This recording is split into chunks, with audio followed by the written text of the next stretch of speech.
microphone there. How about that? Is that better? Welcome. Thanks for clicking in today. Sorry about I didn't have my microphone selected. I haven't streamed in 5 or 6 weeks. I'm not sure how many weeks. Got my new hat on. Hattie Livestock Farm. It's my buddy. He went to Afghanistan with me. He owns his own livestock farm. He does meat chickens and black Angus beef. It's actually supposed to be grass, but I got my green screen on, so. But yeah, so got some hats on here. Man, we got so much to talk about. I say that, probably gonna have a short show because just me on here. So let's see here. I got that document pinned up there. So anybody wants to follow along with what I'm saying, or if you feel like checking up on anything before, during, after the show, following up, whatever, that's the document there I use basically as a guideline for the show here. Pretty loose setup. I mean, I don't really have a whole lot planned. I just got tired of putting it off, I guess. You know, we just keep putting it off. So, um, here we are. Uh-oh, I wonder if I can change screen. All right, well, I had a break screen set up and I just accidentally clicked undo. So, we're gonna start. So, how do we pronounce your name? Woes Snur. Wosner. Thanks for coming in there. Thanks for the welcome there, Speedy. Glad to see you, Speedy. How you doing? I heard you weren't feeling too good. Hope you're feeling a little better anyway.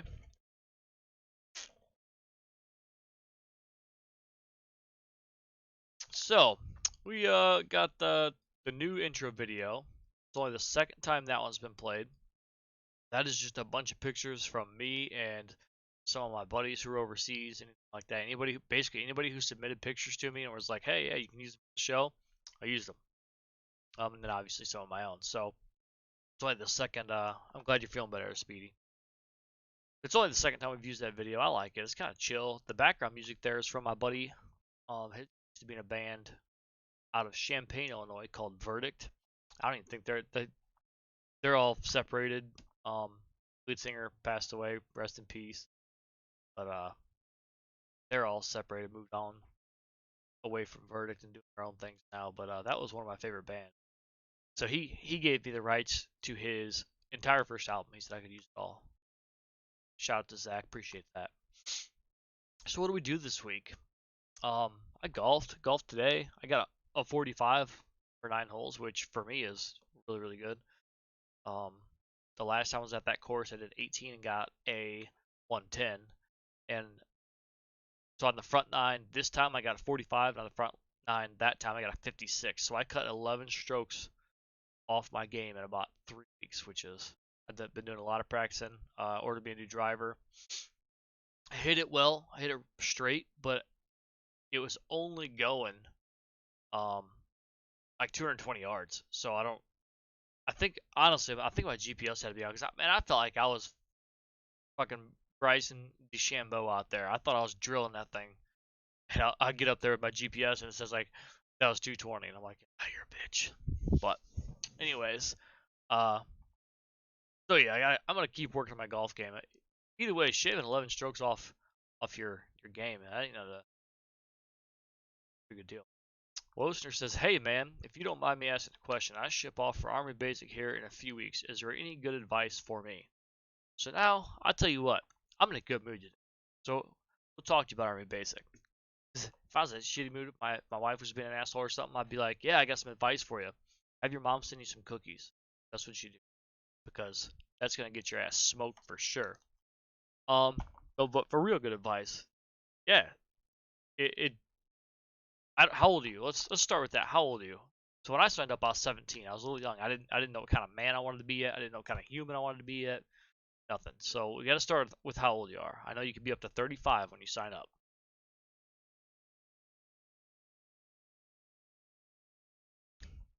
While we wait for him to reply, I'm gonna go ahead and cover my next awesome thing. I got it with me here. Yep. got them with me and laminated, so I'm not gonna let you steal it. But this here is the Illinois Department of Veterans Affairs uh, hunting and fishing privilege for life. You have to renew it every 2 years, but it's for life, for free.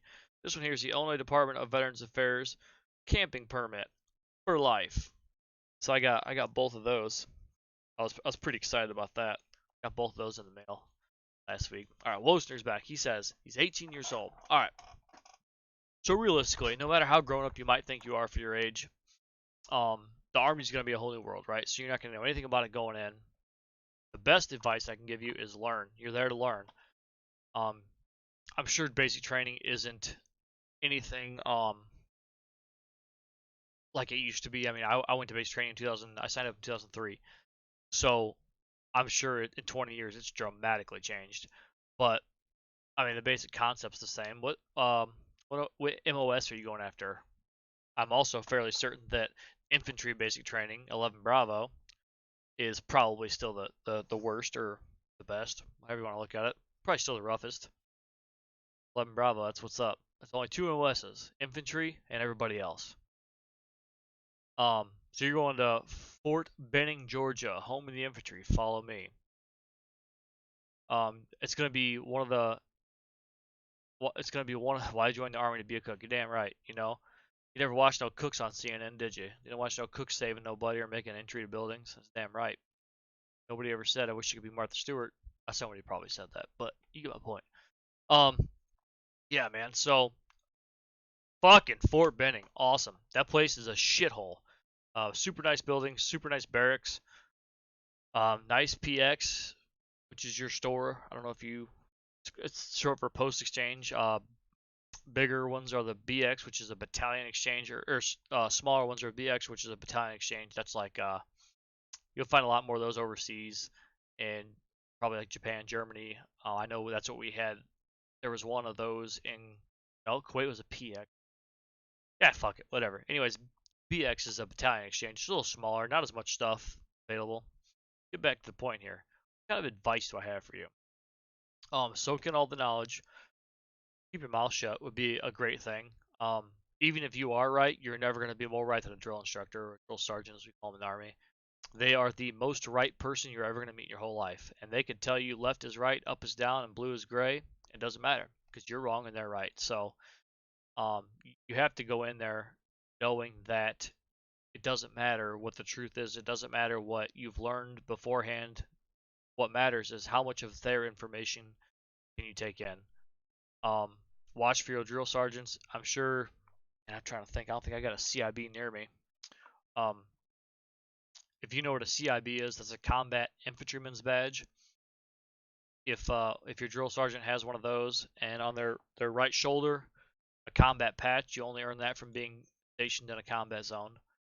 I think there's a time limit, but the combat infantryman's badge you only get from being actively engaged in combat with the enemy as an infantryman. So that, in my opinion, is the most coveted medal in the army. Of course, it's a badge, I guess. But listen to those guys especially. You know, if one of those guys tell you, "Hey, shut the fuck up," do it. Those guys, anybody who's got a CIB has seen some shit. They've shot at some shit, or they've been shot at, or they hit a roadside bomb, or took mortars, or whatever. But the guys with the CIB is the ones definitely pay attention to them when they speak. Um, that's really it, man. If you know it, you'll see this when you get there. Every platoon, every squad's got the same structure of people. You got the quiet guy, and you got the Joker. I mean, Full Metal Jacket. That shit's exactly how it is for real. You got the guy who's exactly by the book, knows everything, studied 6 months before he got there. Every answer he can come up with.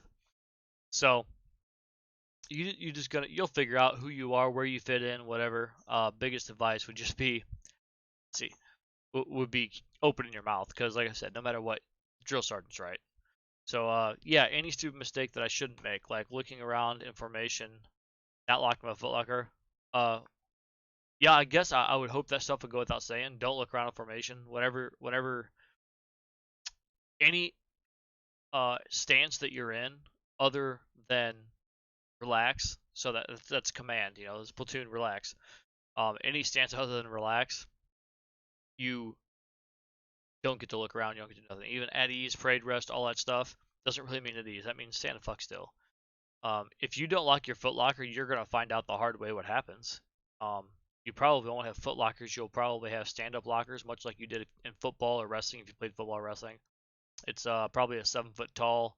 It's got two sides on it. The right side, you're gonna be able to hang up all your shit. The left side, it's gonna have a few shelves in there to put your shampoo, deodorant, and all that stuff.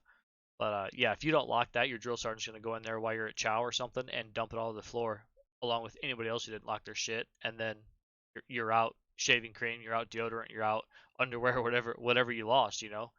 Yeah, lock all that stuff. Do not ever leave your rifle anywhere. So you'll do marksmanship week.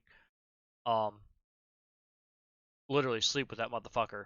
I'm not kidding at all. Put it inside your sleeping bag with you because your drill sergeant, um, other guys, your platoon sergeant, your platoon leader, whatever, they're gonna try. So your drill sergeant's gonna try to get your shit. That doesn't necessarily mean that he's gonna try to walk by and grab it. He will also try to con other people who are soft into trying to suck up. So that if they turn in someone else's rifle, drill sergeant tell them, hey, you turn that rifle. Any rifle you found, you get double rations tomorrow. You get double rations for a week or something. So you go to chow hall, or you can get cake, whatever.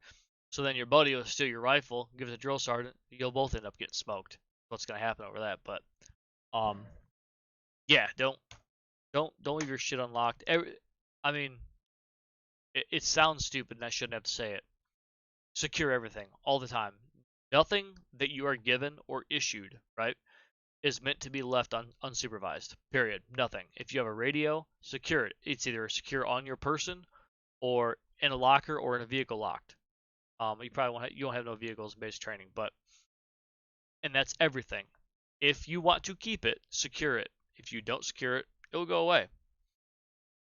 Yeah, well, so you're gonna see that there's a lot of scummy guys in basic training. There's a lot of guys who are gonna do what they can to get above and beyond you because they think that they gotta be top in the class or some shit. Like it doesn't matter on graduation day we all graduate. So um, gear adrift is a gift. That's correct. So one other thing you're gonna learn about your army career is you will never steal anything, because uh, thievery is a crime, right? So you will never steal anything. What you will do is you will acquire things. So I'll tell you a quick story about my basic training one time. Um, we have what's called a road guard vest, which is basically like whenever you see a construction worker wearing the bright orange vest on the side of the road, that's a road guard vest. And the purpose of that is when we're on um, runs or ruck marches or any of that stuff, the first two guys peel off and they go like a T intersection, right? They would go, or a four-way intersection. They would go peel off and block the two sides of the road, so the formation could run through. Because on base, the formation is the most important thing. Like if you're driving a car, you stop for formation. If there's a formation being led by an officer, you stop and you salute. Like the formation takes precedence over everything on base. So we basically have like traffic cops, but they're us, they're you. Um, but we lost our road guard vest one time, and so drill sergeant's like, and I got in. I don't want to say really got in good with a couple of my drill sergeants. I had earned a couple of their respect. So like our platoon was panicking. Like we don't have road guard vests. We need two road guard vests. What are we gonna do? Because this is a big deal. Um, and so I went to drill sergeant one time. It's in the middle of the night. It's like midnight or something. And I was like, hey, I'm coming to you because I know we got this check tomorrow morning. We're missing two road guard vests. And he was like, all right, what are you gonna do about it? And I said, well, to be honest with you, I know there's a Ranger Joe's right off post, and they're $10 a piece. It's cheap as fuck. And he was like, well, you can go off post and do that if you want, but your ass is getting rode up. And then also, Ranger Joe's ones aren't the ones we have. You gotta find the ones that we have, because if I notice two different vests tomorrow morning, it's on you now. I'm like fuck. So, me and a few of my buddies decided to go down to Alpha One of the 120th, which is like the next barracks down the road, right? To their still Sandhill, still basic training, whatever, just another battalion of basic trainees. And Yeah, we broke in there and stole 2 of their vests and brought them back, so we ended up passing. That was pretty funny. The point of the story being, if it's given to you, it's meant to be secured at all times. Whether and you're allowed to pull fire watch on stuff. So like, if me and you were together and I want to take a nap, like you can watch my rifle. Now, if drill sergeant walks up, it's your responsibility to watch my rifle. Don't let me get fucked because you're being a piece of shit. But always hands or eyes on, or behind the lock. That's it. Good question there. All right. Next thing that I've got going on here. What else did I do? Got the lifetime licenses. Um. Oh, this is the coolest. This is the fucking coolest. So we talked a month ago about the America the Beautiful pass, right? And that is the pass that veterans and family members get to the national parks and recreation areas. So you can see, I don't know how close to put that. I really can't see it right now, but you can kind of see here actually. There you go. A little bit blurry, but that's Fish and Wildlife, Forest Service, um, National Systems of Public Lands, Department of Interior, National Park Service, and Army Corps of Engineers. So you get access to all those lands with this pass, and this is really cool. This card they give you, it's you can hang the entire thing from your mirror, obviously. Man, that's really hard to see. It's green. Son of a bitch, I didn't think about that. It's neat though. But this is a card holder, and then that holds your pass right there. See, it says military. Yeah, right there. Military lifetime. So I'm good to go to any national park, any um, federal reservation. Let's see here, or recreational lands. This pass includes more than 2,000 federal recreation sites. Each pass covers entrance fees at national parks and national wildlife refuges, as well as standard amenity fees or day use fees at national forests and grasslands, and at lands managed by the Bureau of Land Management, Bureau of Reclamation, and the U.S. Army Corps of Engineers. When I got mine, I opted to pay the $10 to get one mailed to me.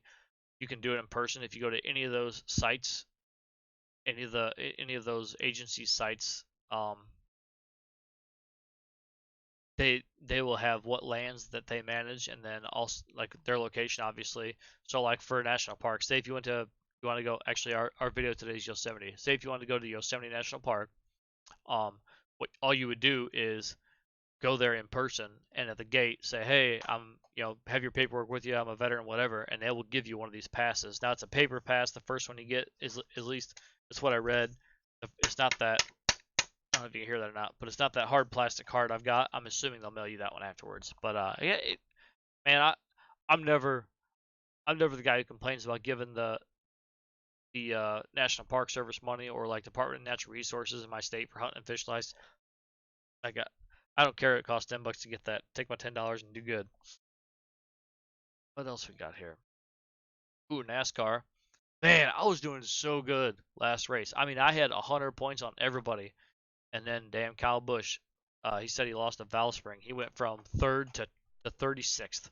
So that cost me a lot, but I was still leading by like 51 at the end of the race, which put me 215 points up on everybody. That's that's good for me. We got 2 weeks of regular season left. Watkins Glen is next week, and then Daytona is the closing week of the regular season for the Cup Series. I'm kind of hoping Harvick gets a win for his last season. He announced his retirement last year, so we all knew this is his last season. He ain't got a win yet. I kind of hope he gets a win. I still won't put him in my lineup because I don't think he's gonna win, but I just, for his sake, I hope. Football season is amidst. We is afoot. So I'm a Packers fan. Still kind of mad at the Packers because they let old Aaron go. But you know, what is it? 36-13 they won, and the Jets won. I've always liked the Jets. I'm not a bandwagon jumper. Even before Favre got there, like I got a Chad Pennington jersey. I've always liked the Jets. I don't know why. So when Favre went there, I was stoked. Like I was mad at Green Bay then too because he was trying to get Randy Moss, and Green Bay basically told him we're not interested. But um, so when Aaron Rodgers went there, it's just funny they're living the same life, 20 years apart or 15 years apart, whatever it turns out to be. Did have a bachelor party to go to. I went to a bachelor party. What day is today? Today's Monday, so Saturday I think we did the bachelor party. Went to a place called Accelerate Indoor Speedway and Events. Super awesome place. I ended up being the best driver in our group. There was one guy who N8 Dog, so Nate Dog, just smoked all of us all day. He was running 22 flat, 22.000 second laps, and I was second best at 22.4. So he was just way good. But other than that, I did really good at. Oh, I guess I didn't tell you what it was. It was indoor go karts, electric go karts. Let's see. Listener asked, was I a good runner in basic? The bigger guy, 6'3", 220. So running ain't my strong suit. No, I was a terrible runner, and I still am. And I truly mean this. My entire military career, when it come down to the run, we did 2 mile run.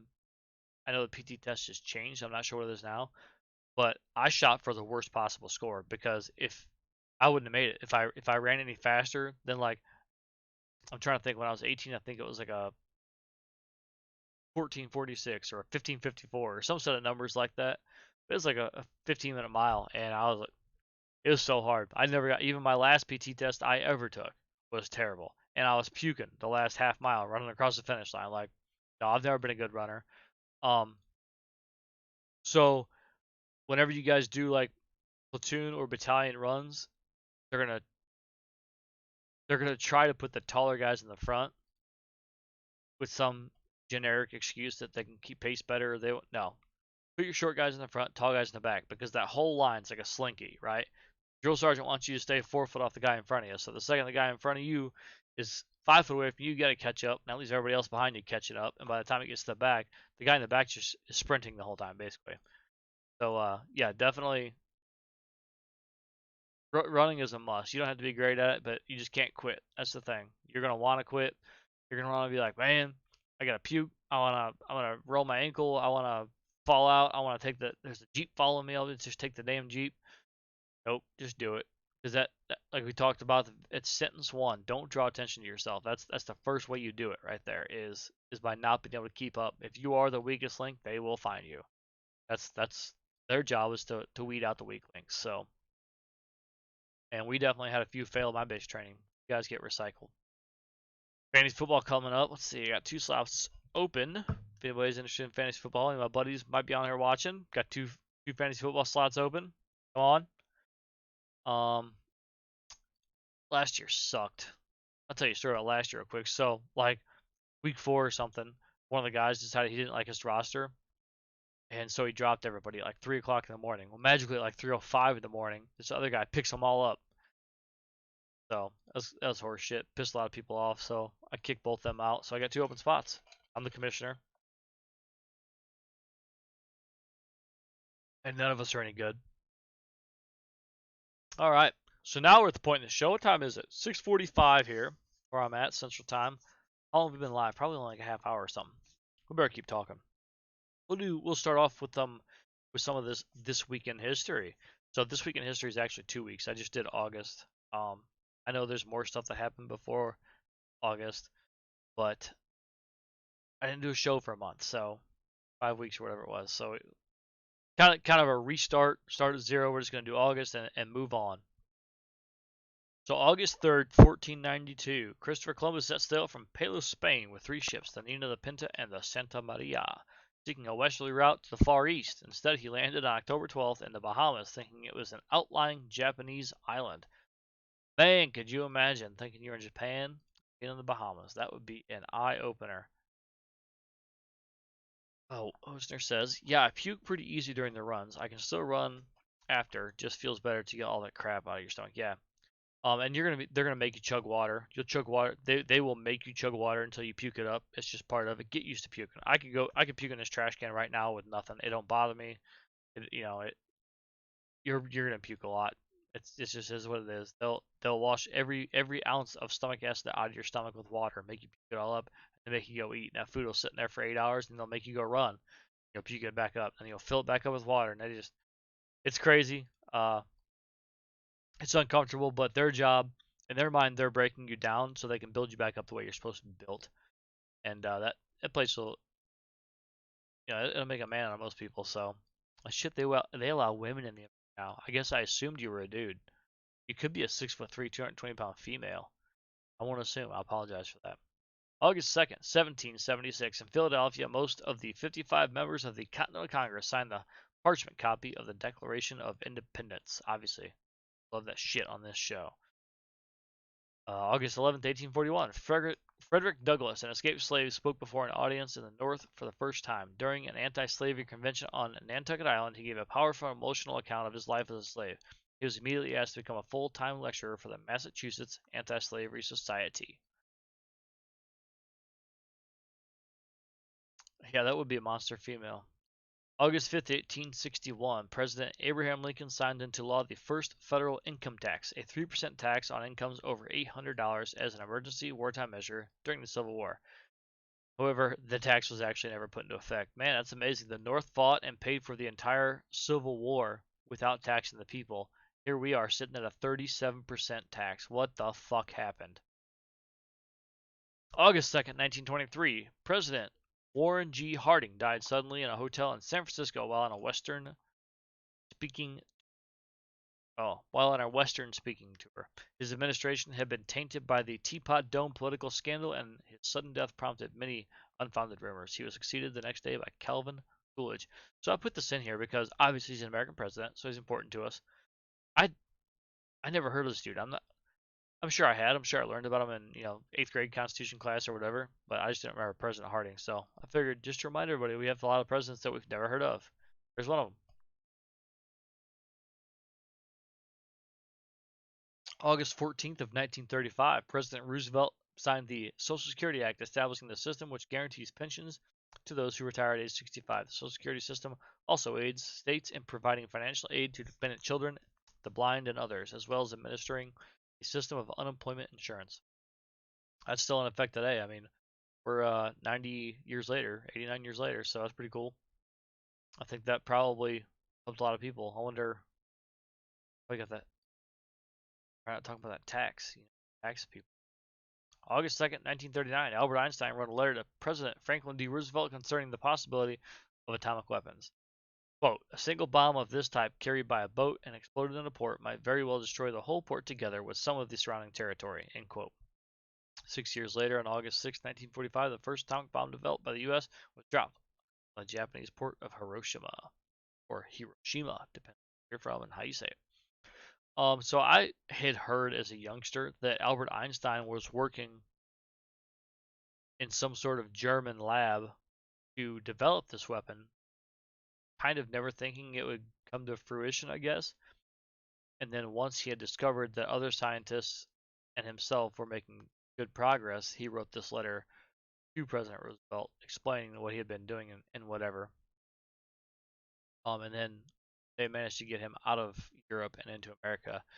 And he actually, I guess, the way I understand it, like I said, is he continued working on the atomic bomb until it was done, and then we dropped one on Japan too. But August 1st, 1944, Anne Frank penned her last entry into her diary. Keep on trying to find a way of becoming what I would like to be and what I could be if there weren't any other people living in the world.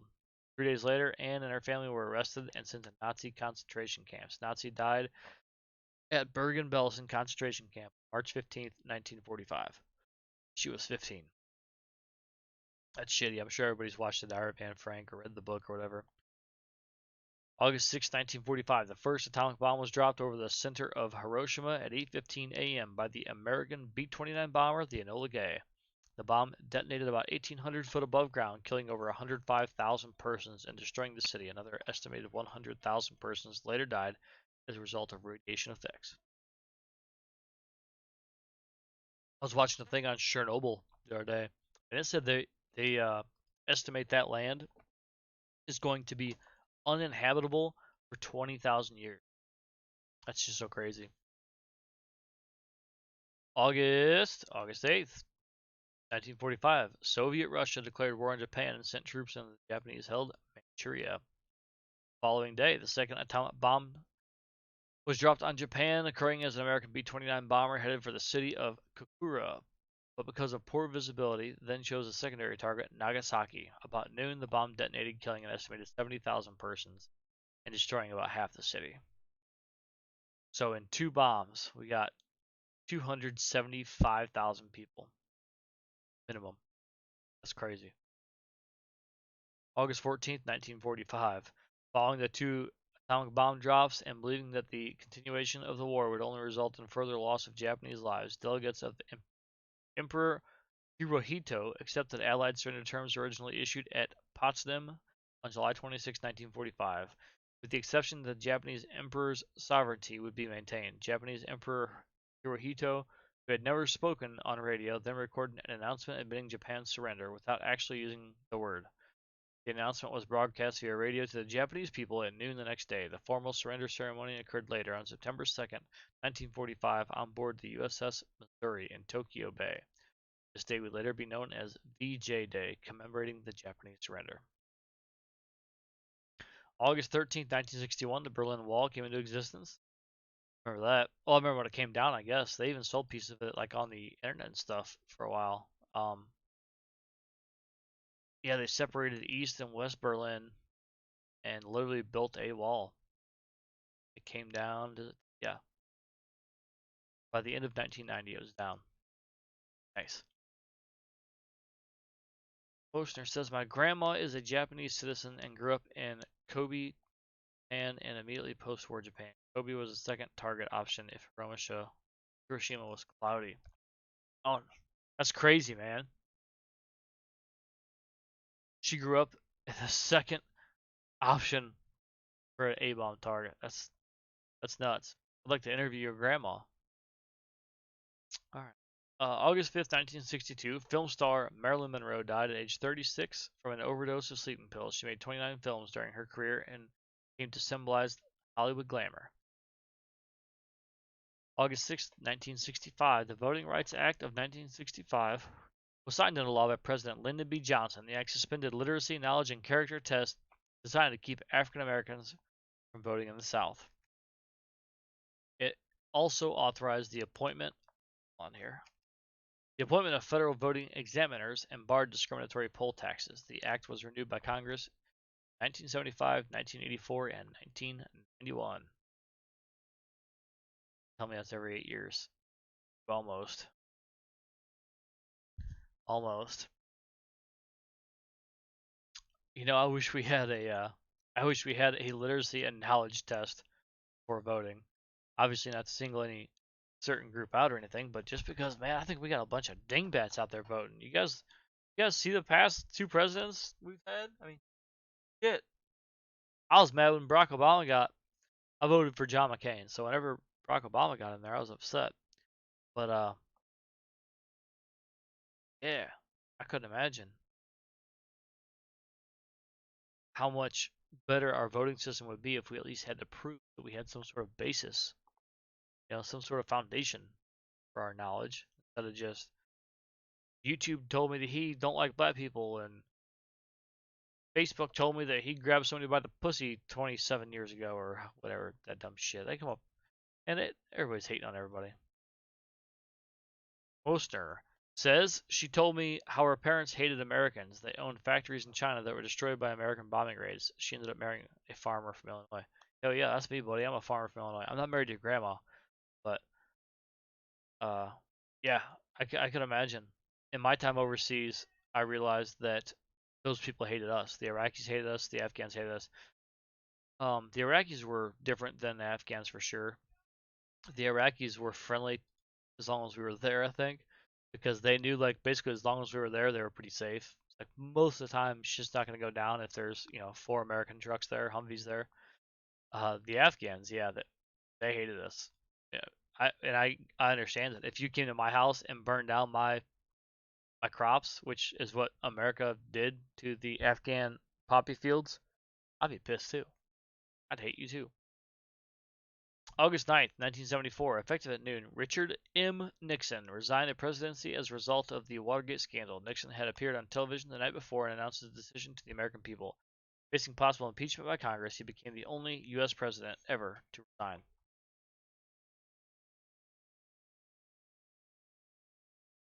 August 2nd, 1990, the Iraqi army invaded Kuwait, made claims that Kuwait threatened Iraq's economic existence by overproducing oil and driving prices down on the world market. An Iraqi military government was then installed in Kuwait, which was annexed by Iraq, on the claim that Kuwait was historically part of Iraq. This resulted in Desert Shield. I think it was called Operation Desert Shield, but whatever. The massive Allied military buildup, and later the 100-hour war against Iraq, called Desert Storm. August 7th, 1990, just 5 days after the Iraqi invasion of Kuwait, President George Bush ordered Desert Shield, a massive military buildup, to prevent further Iraqi advances. Yeah, so Desert Shield was whenever we had the huge manpower surge in Saudi Arabia. It was, I think, maybe 260,000 or 360,000, something. Is a lot of people, a lot of soldiers over there in the buildup, preparing to basically invade Kuwait to take it back, to liberate it, and then, if necessary, invade Iraq. Iraqi invasion was not necessary. We got a couple of birthdays here, and then we're going to be up on break time, looks like. So, birthdays. There's way more birthdays, of course, way more birthdays than I listed, but here's some important ones. August 1st. Star Spangled Banner author Francis Scott Key was born in Frederick County, Maryland. After witnessing the British bombardment of Fort McHenry on the night of September 13th to 14th, 1814, he was enthralled to see the American flag still flying over the fort at daybreak. He then wrote the poem originally entitled Defense of Fort McHenry, which became the U.S. national anthem in 1931. Cheers, Francis. Thanks for the most amazing song ever written. Well, I guess you wrote the poem. August 1st, Moby Dick author Herman Melville was born in New York. I've tried to read Moby Dick. Um, my dad used to have an original copy, and it was terrible. It was like Old English or something. I could not understand the language whatsoever. August 4th, we got jazz trumpet player Louis Armstrong was born in New Orleans, Louisiana. Known as Satchmo, he appeared in many films and is best known for his renditions of It's a Wonderful World and Hello Dolly.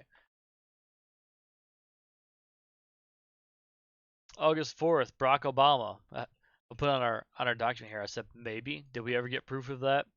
You know, all the bitching and moaning about this dude's birth certificate. I wonder if we ever seen it. It's hard telling. August 6th, penicillin discoverer Alexander Fleming was born in Lochfield, Scotland. By accident, he found that mold from soil killed deadly bacteria without entering human tissue. He received the Nobel Peace Prize in 1954. It doesn't say peace, it says he received the Nobel Prize in 1954. August 10th, Herbert Hoover, 31st U.S. President, born in West Branch, Iowa. He was the first president born west of the Mississippi River. August 13th, Wild West performer Annie Oakley was born in Darke County, Ohio. Famous for her shooting abilities, she joined Buffalo Bill's Wild West show in 1885 and was one of the star attractions for 17 years. British film director Alfred Hitchcock, also the same day, August 13th, was born in London. His suspenseful films included classics such as The 39 Steps to Rebecca, Suspicion, Notorious, Rear Window, The Birds, Psycho, and Frenzy. In addition to his American TV series, Alfred Hitchcock Presents. I've never heard of it, honest with you, but I've heard the name Alfred Hitchcock. I figure someone in here is definitely old enough to know who that is. Again, August 13th. Cuban President Fidel Castro was born in Mayari, Oriente Province in Cuba. August 13th, 1927. He led a rebellion in 1959 that drove out dictator Batista and remains one of the last outspoken advocates of communism. Fidel Castro. He's got to be older than hell. They don't have the year that he was born. Oh, yeah, it does. 1927. This dude's almost 100. He's got to be dead, right? I haven't heard anything about Fidel Castro dying. Surely he's not still in power in almost 100. Be wrong. I don't know. But Wosner says, how do you think the Ukraine war will affect U.S. military training, especially with the success of do-it-yourself drones as weapons? Um, I would say your brand of training probably will not be affected. I'm guessing that just due to the fact that your infantry, you're not probably going to be shooting at drones with your 5.56 rifle. I would hope you're not shooting drones with M4. But I mean we've always trained for drones for the longest time. Even whenever I was in, we had UAVs, unmanned aerial vehicles, that we would hide the pilot, the controller, or whatever, off on a hill somewhere, and they had a 2,000 meter, 5,000 meter range, whatever it was. Um, and our training for that was always just reported. I mean, there's a bunch of different wireless technologies that the military use, which obviously I can't go into on a stream that could be viewed internationally. But I don't think that the training is going to change, because any sort of remote control vehicle relies on some sort of wireless technology, which we have tons of countermeasures for. So I don't think training would be much different. Definitely not your training. So we're up on break. I'm going to take a break, make a drink, take a piss, empty the bucket, as they say. And while we're gone, enjoy this video from the National Park Service. Now you have to be patient with me, because I messed this up, and I know I messed it up. Yeah, I messed it up, and I know I messed it up. So it's gonna start one video, and then about 7 seconds later, you're gonna see the actual video I want you to see. So just bear with me. We're continuing the national parks run. So we're going on a break. Appreciate everybody who checked in, and we'll be back in whenever the video's over. It's like 5 minutes or less.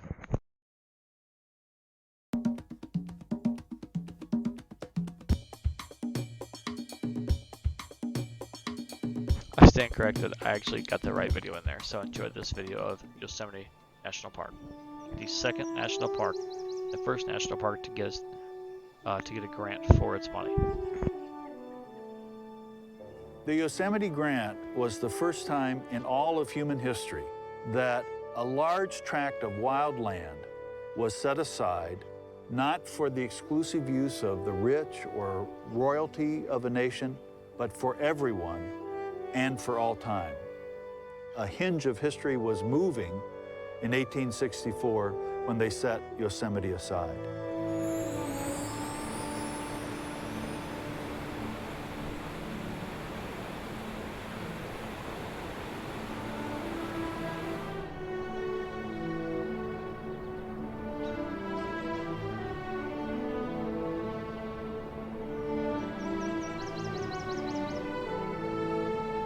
When that bill was passed and signed by President Abraham Lincoln, we were in the midst, the depths, the worst year of the American Civil War, where casualties numbering 2,000 a day were coming back to Washington, D.C. And the same day that Lincoln signed into law the act setting aside Yosemite, he also signed into law an increase in an income tax to help pay for the war that he would hope would save his country.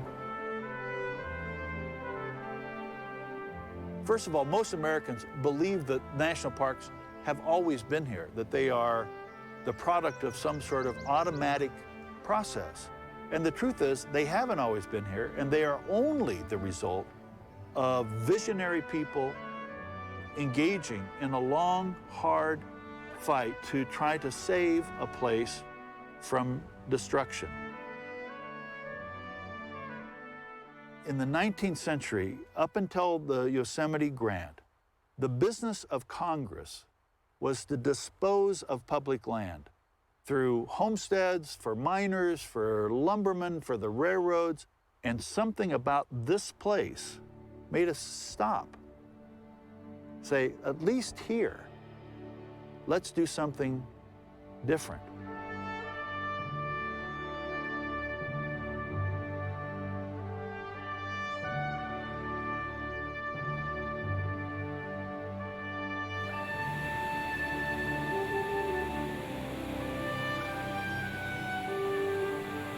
When people compare it to a cathedral, that tells you something, that they see it as a sanctuary, as a refuge. It has the walls, it has the sacramental water that flows into it. It has all those elements that are both awe-inspiring and yet somehow comforting, at least in the valley.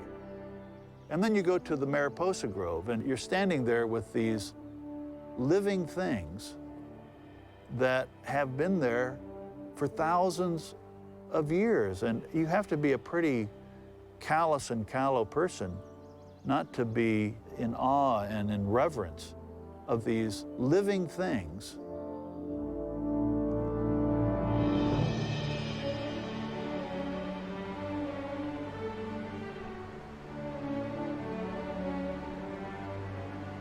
And it's all about this great idea, an idea that when it was first proclaimed was as radical and unique as the Declaration of Independence, which was to say that a nation's most majestic and special, and some would say sacred places, should be set aside not for the rich and for royalty and the well-connected, but for everyone and for all time.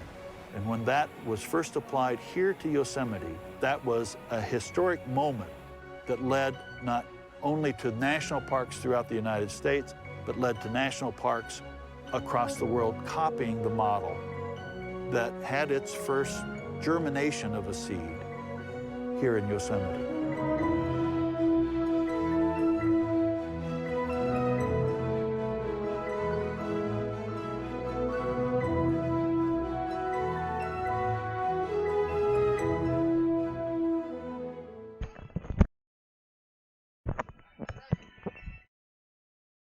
All right. It's a good video. I like that one. Down there. I was watching on my phone. I don't get the lag that get watching my own stream. So,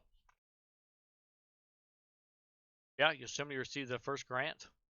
First time the country said, "Hey, let's set aside and for us just to do nothing with." I love it. Brings me back to that past. There's so many places you can go.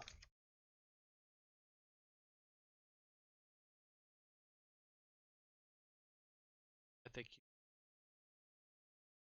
that's awesome. But anyways, so let's see what we got going on. Upcoming events for veterans and first responders. That link is on the document. If you are a veteran or a first responder, know a veteran or first responder, if you look in the, I tried to do this last week, upper, that way. Yeah, that's right. Up in that corner, vet ticks. They will verify your status as a first responder or veteran, and you can get free tickets to anything. So we went 2 weeks ago. I got 4 tickets to go see Pantera in Milwaukee, Wisconsin for free. So those people hook you up. Oh, it's not really free. You have to pay a processing fee. I got 4 tickets for $15, which is insane. And also the show was insane and awesome. Definitely hook your friends up with that link. If you know anybody who's a first responder, law enforcement, veteran, military, any of that stuff, use my referral code. We both get some. That link is. We did not have a veteran spotlight. We haven't had one of those in like 2 months. Pretty much everybody I reached out to who was willing to do it, we watched them. We did it already. So definitely need some more submissions there. So if you are in the military or you know somebody who's in the military and you want to help us, I hate saying raise awareness because that's what all of the stupid agendas fall under the, they all fall under that umbrella of we're raising awareness for something. But yeah, we need to do it. Need some veteran spotlights just to highlight their big. And quick shout out to the National Park Service. I reached out to them and they gave me permission to use all their videos. So those credit links are also on the document for conversation. Got some congressional activity that I thought was interesting. So we're going to cover a few of those. House Joint Resolution 72 proposed a new amendment to the Constitution of the United States to prohibit the use of slavery and involuntary servitude as the punishment for crime. So, since forever, basically, alright, talk about slavery first. Technically, slavery is defined as involuntary servitude as punishment for crime. That is what it is. That was what it was designed to do, I guess. From my research, that's what it was invented for. I mean, we use the term slavery in a very, very broad spectrum, very, very broad way usually when we speak of slavery. Obviously England had slaves and Jamaica had slaves and Rome had slaves and the Greeks had slaves and Egypt and everybody, right? But a lot of those people were born into slavery or sold as slaves from like fighting wars. There were, war trophies that have stuff. But involuntary servitude as a punishment for a crime was the only alternate to a life sentence that U.S. courts could give for a long time. So that this bill is ending that basically. So now, if a rapist or a murderer is in prison, you can't make him work anymore. So now he can just sit in his bed and get free cable and get fat. Is what that resolution is for. House Resolution 4123 to provide for parental notification and intervention in the case of an unemancipated minor seeking an abortion. So all this means is whenever your under 18-year-old daughter goes to get an abortion, Congress is saying that they want to make it mandatory that the parents are notified. That's it. It's not any more complicated than that. I don't think that's too much to ask, right? For an unemancipated minor, so under 18 and living at the home, they're going to call the parents. Makes sense to me. An abortion is a medical procedure, so you need parental consent. Anyways, I would think. So they're trying to clear this up. It sounds like. Senate, 1984, a bill to ensure that United States currency is treated as legal tender to be accepted as payment for purchases of goods and services at brick and mortar businesses throughout the United States and for other purposes. So all of these are going to end in for other purposes. That just means that if anybody adds or subtracts anything to it, the initial bill still stands. I'm sure everybody's seeing the Facebook action on. I don't have Twitter or Instagram or any of that stuff, so I do have a Facebook, and I know there's been some posts on Facebook about don't use a credit card, use cash, because cash helps small business, and whenever you pay with a credit card and it's $3.95 and you only spend $3.95, then your $5 bill doesn't $5 now or whatever. I don't know what they say, but there's a lot of people who are fighting the use of credit and or debit cards. Basically, they don't want you to let the bank have all of your money. They want to have cash all the time, which is cool until you go into a government agency like the Department of Motor Vehicles and try to buy license plates, and they say, oh yeah, we don't accept cash. So I think that's what this bill is aimed at. Situations like that, let's hope.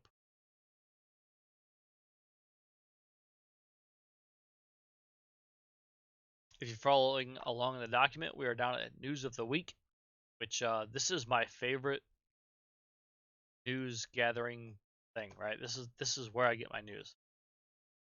The American Legion puts out a thing once a week that says 5 things to know, and it's 5 of whatever the biggest events are for the week. So for this week, we're looking at the U.S. and South Korean forces will kick off another round of large-scale military exercises. So we've been doing joint exercises all summer long with South Korea, and it's making North Korea really mad. That's why they're following this. Meanwhile, North Korean leader Kim Jong-un again toured major munitions factories in order to drastically increase in production of missiles and other weapons. So every time the U.S. and South Korea go have a little training drill, North Korea's like, all right, we're building a nuke. All right, we're going to test fire something. All right, we're building some more munitions or whatever. They always have an answer for it. But it's obviously Our joint operation training is obviously sparking some sort of conflict from North Korea, yet we keep not really sure, what's going on or why anyone really gives a shit what North Korea says. I'm not that caught up, I guess, but Russia launched 3 waves of nighttime air attacks against the southern Ukraine port city of Odessa. Odessa was actually one of the original Greek. Anybody better? That's important. Ukrainian Air Force today intercepted all 15 incoming Shahed drones and 8 caliber missiles. Falling debris from the interceptions damaged the dormitory of an educational facility in the city, a residential building, and a supermarket. Niger's mutinous soldiers said they will prosecute deposed President Mohamed Bazoum for high treason. So Niger's been going through some civil unrest, and apparently the overthrowers say the overthrowee is treasonous. Imagine that, right? Uh, Another 100 troops will likely join the recovery efforts in Maui early next week. After swift burning fires killed dozens of people and burned down entire neighborhoods, a defense official told Military Times Friday. Troops will be part of a joint force of National Guard and active duty announced by Hawaiian officials earlier this week as the Pacific Island state reels from its worst natural disaster, 1960 tsunami that killed 61 people. At least 55 people have died from the wildfires that started on Tuesday, fueled by strong winds from a nearby hurricane, according to the AP. So, I don't know what's 100 forts, 100 extra forces, 100 troops are going to do. That's what we're talking about. Else, White House announces $3.1 billion to address homelessness, including homelessness among veterans. So we talked a month and a half ago about the VA and veteran homelessness has gone down, and that the rest of the government may think about using the VA's outline for homelessness nationwide. It's a good thing. I don't like that $3.1 billion ticket, but tackling veteran homelessness is part of a White House announcement Thursday. Spend $3.1 billion to combat the overall crisis through community support grants. The measure is the largest ever single-year investment to help communities address homelessness, the Biden administration said in a statement. I read that sentence terribly. About 33,000 veterans across the country lack access to permanent housing, down 11% since 2020, down 55% since 2010, according to the 22 national point-in-time count by the Department of Housing and Urban Development. The VA has been addressing the issue of homeless veterans for the past 2 years, target of placing 38,000 veterans in permanent housing. The VA extended that goal by finding more than 40,000 veterans a place to live. That's fantastic, right? The VA is actually doing some shit. Good. Government, of course, is spending all of our money. That happens all the time too. Wosner says, "How do you think the Ukraine war will affect us?" Oh, U.S. military. Oh, I already read that one. I was highlighted. Oh, my mouse is hovering. Fine. All right. That's all I've got for an agenda. Anybody got any questions? Come on, chat, interact. That was a terribly timed break, by the way. Not halfway at all. Anybody in the chat got any questions they want answered? Anything going on? Did my history, my favorite part. Did some birthdays, congressional activity. Watched the national parks video. Told you guys how bad I suck at golf. Not too good at golf. All right. And covered big 5 events of the week.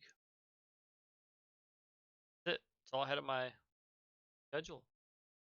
So with that, I think we're gonna call this baby a video. I wonder if our friend American Pride's still streaming. So we are going to go raid out on American Pride. Again, if you want to recap what we've done today, dig further into any of the conversations, and get the document that I prepared for today's show on the very top of our chat. It is pinned. Doc. Everybody's probably got Google Docs. That comes with all the links, all the everything that you need to learn from our show. Vet Ticks. Check out Vet Ticks and First Ticks. Links are in the show.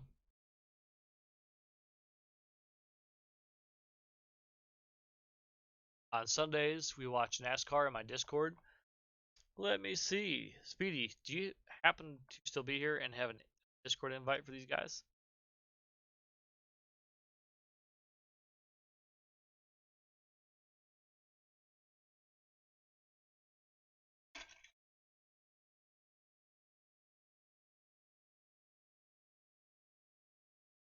Alright, let's see here.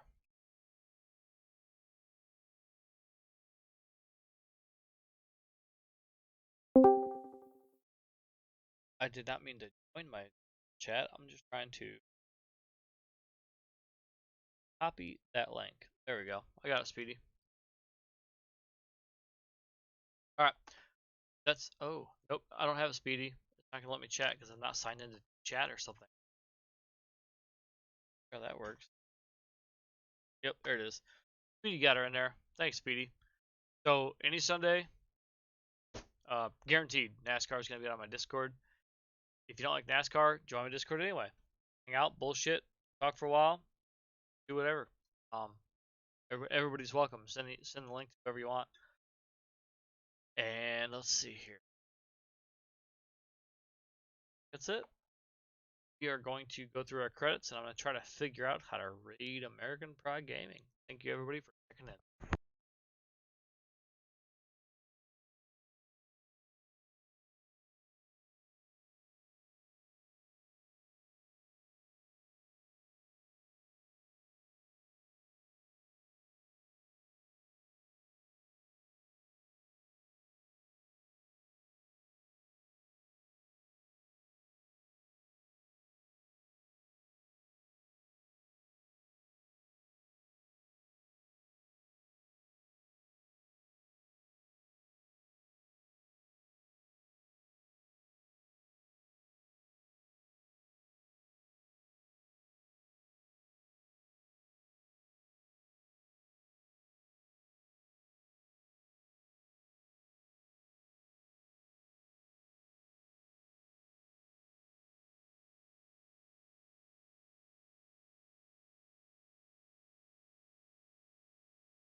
It's just a prank, bro.